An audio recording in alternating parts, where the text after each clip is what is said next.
तो hello guys, नमस्कार। मेरा नाम है आकाश। हेलो गाइस, मेरा नाम है आकाश। ब्यूटीफुल आकाश टीम के नाम से आप मेरा चैनल देख रहे हो एंड आप भी चाहते हो कुक्कू एफएम से रिलेटेड कहानी को जानना, तो हम आपको रिकमेंडेड करते हैं ऑल किताब्स हिंग वाला एंड कहानी है हिंग वाले की। ठीक है, और हम हर स्टोरी में यही बताते हैं, एक अच्छी ऊर्जा एंड एनर्जी स्टोरीज बताने का कार्य करते हैं। और हम भी पढ़ने के साथ साथ आपको बताने की कोशिश करते हैं क्या चीज़ कहाँ पर है। और ज़्यादातर लोग कुक्कू एफएम पर पैसे डालने के पश्चात भी उस पर नहीं कुछ भी हासिल कर सकते, इसलिए मैं आपको रिकमेंडेड करता हूँ एक कहानी जो आपको धर्म से ऊपर उठकर एक दूसरे की मुसीबत के समय मदद करनी चाहिए। ठीक है, तो एक कहानी है, हमें चाहे किसी भी धर्म से संबंधित रखते हों, लेकिन हमें मानवता को कभी नहीं भूलना चाहिए। मानवता को जो भूलने का जो कारण है वो हमें कभी भी नहीं भूलना चाहिए। हम या किसी भी धर्म से हो, किसी भी जाति से हो, पर मानवता हमारे जीवन में रहनी चाहिए।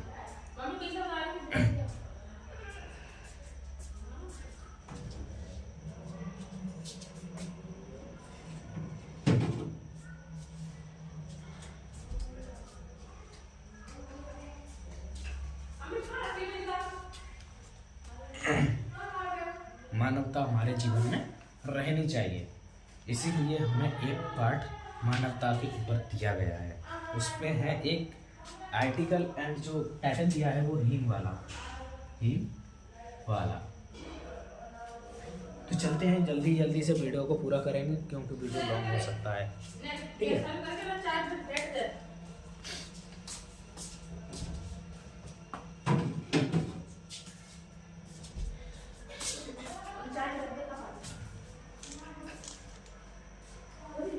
तो हेलो गाइस, हम चलते हैं।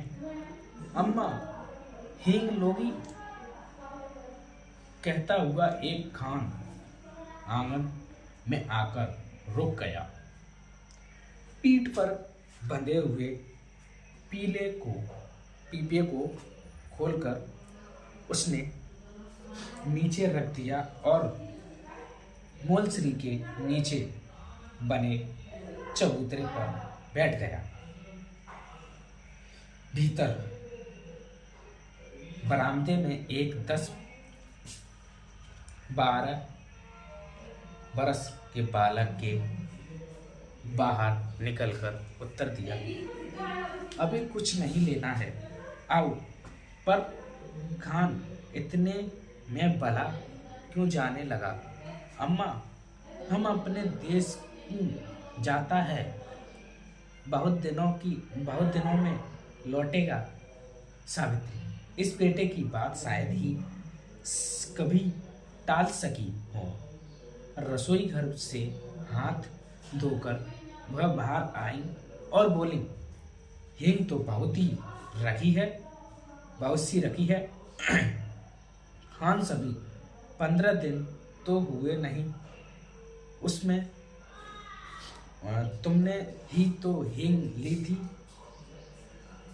खान ने जैसे सावित्री की बात सुनी ही न हो उसी स्वर में फिर बोला, हम तुम्हारे साथ की बोहनी मांगता है, 10 ग्राम ही ले लो, पर ले लो जरूर। हम देकर जाएगा। इतना कहकर खान ने हींग का डिब्बा सावित्री के सामने सरकाते हुए कहा, तुम और कुछ मत देखो, यह हींग एक नंबर है। ठीक है, खान बिना उत्तर ही प्रतीक्षा किए हींग तौलने लगा। उसने हींग की पुड़िया बनाकर सावित्री के सामने रख दी। उस सावित्री ने हींग की पुड़िया उठा ली और पूछा, कितने पैसे हुए बेटा। 2 रुपए अम्मा, खान ने उत्तर दिया। सावित्री ने 2 रुपए लाकर खान को दे दिया। खान सलाम करके चला गया, पर सावित्री के बच्चे बहुत ही नाराज थे। उन्हें यही लग रहा था कि माँ ने खान को 2 रुपए दे दिए, अभी हम मांगे तो कभी ना देंगे। ये सभी के साथ होता है, ठीक है ना। 6 साल का छोटा बच्चा माँ से बिगड़कर बोला, दो माँ, 2 रुपए हमको भी दो, हम मलाई खाएंगे। 8 साल की लड़की बड़े गंभीर स्वर में बोली, माँ से रुपए न मांगो, वे रुपए न देंगी। उसका बेटा तो वही खान है, हम नहीं। ये होता रहता। सावित्री हंसते हुए बोली, अच्छा चलो पहले खाना खाओ, फिर मैं रुपए दूंगी।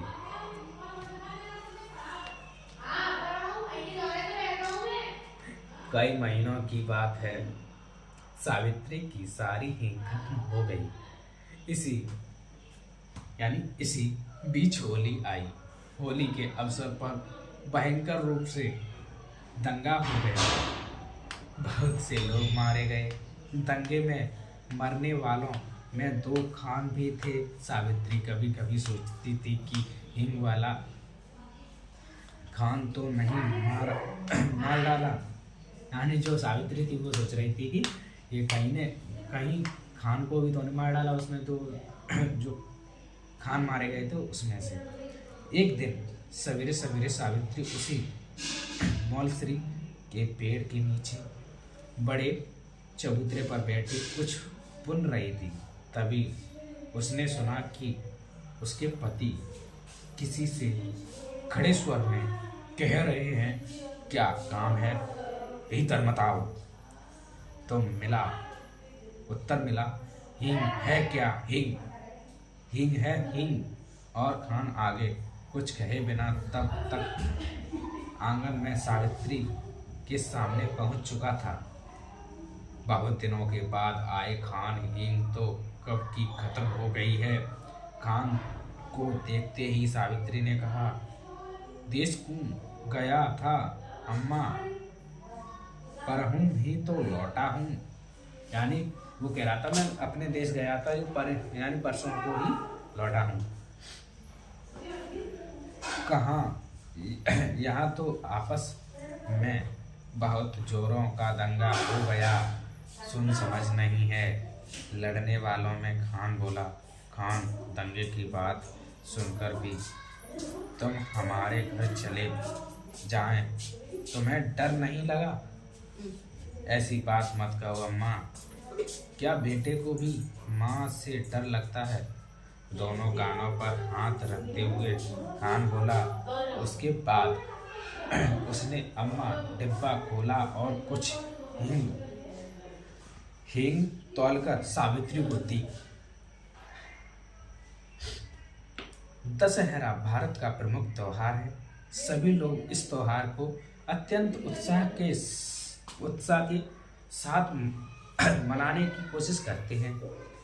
4 बजे शाम को काली माँ का जुलूस निकालने वाला था। पुलिस का काफी प्रबंध था, ठीक है। सावित्री के बच्चों ने कहा, हम भी काली माँ का जुलूस देखने जाएंगे। तो उन्होंने कहा, चलो ठीक है, देखने जाना, कोई बात नहीं है, चलेंगे, देखने जाएंगे। सावित्री के पति शहर से बाहर गए हुए थे। सावित्री बच्चों को जुलूस देखने कैसे भेज दे? नहीं भेजा ना, मैंने कहा था भेज देंगे, है ना, नहीं भेजा। पैसे, खिलौने आदि के लिए उसने बच्चों को न जाने कितने प्रलोभन दिए। यानी जो इतनी सुना दी कि पूछो मत बच्चे, पर बच्चे न माने तो न माने। लाचार होकर सावित्री ने बच्चों को नौकर श्यामू के साथ काली माँ का जुलूस देखने के लिए भेज दिया। बच्चों को खुशी खुशी जुलूस देखने गए, पर इधर बच्चों को भेजने के साथ सावित्री के प्राण मुरझा से गए। बच्चों को भेजने के साथ ही वह उनके लौटने की इच्छा भी करने लगी। देखते ही दिन ढल गया। पर बच्चे ना लौटे। अब क्या करें, बच्चे ना लौटे। अब सावित्री घबराई हुई बच्चों को भेज देने की अपनी मूर्खता पर पछताती हुई तभी भीतर जाती है, कभी बाहर आती है।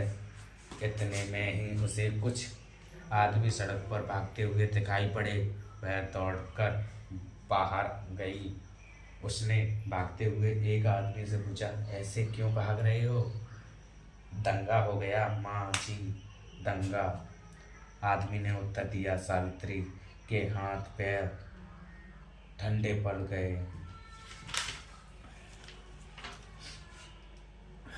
ठंडे पड़ गए। उसे रह रहकर अपने पर क्रोध आ रहा था। आखिर उसके बच्चों को भेजा ही क्यों? अगर वह न भेजती तो क्या बच्चे जबरदस्ती चले जाते? सावित्री पागल सी हो गई। उसे रह भीड़ के बीच अपने बच्चों की भागते दिखाई पड़ते। वह गिर पड़ी और फूट फूट कर रोने लगी। इसी समय उसे जान पड़ा जैसे कोई गाड़ी आकर उसके द्वार पर रुकी हो और उसे वही चिर परिचित स्वर सुनाई पड़ा। अम्मा। सावित्री दौड़कर बाहर गई। उसने देखा उसके बच्चे खान के साथ सब कुशल लौट आए हैं। खान ने सावित्री को देखते हुए कहा, वक्त अच्छा नहीं अम्मा, वक्त अच्छा नहीं अम्मा। बच्चों को ऐसी भीड़ भाड़ में बाहर ना भेजो करो। बच्चे दौड़कर सावित्री से लिपट गए। छोटे ने कहा, माँ, खान बहुत अच्छा है, खान ने हमें बचाया। जो ये कविता के लेखक हैं सुभद्रा कुमारी चौहान। एक प्रतिभा यहाँ कुमारी हैं तो श्री गर्ल होंगी शायद। ठीक है, तो आज का प्रोसेसिंग यही था। और वीडियो अच्छा लगे हो तो हमारे चैनल को सब्सक्राइब जरूर करें। धन्यवाद। जय हिंद, जय भारत। फिर मिलेंगे ऐसे ही कुकू FM की वीडियो को देखने के लिए। धन्यवाद। आकाश कुशवाहा यूट्यूबर आकाश किंग को आप सब्सक्राइब कर सकते हैं। वेलकम।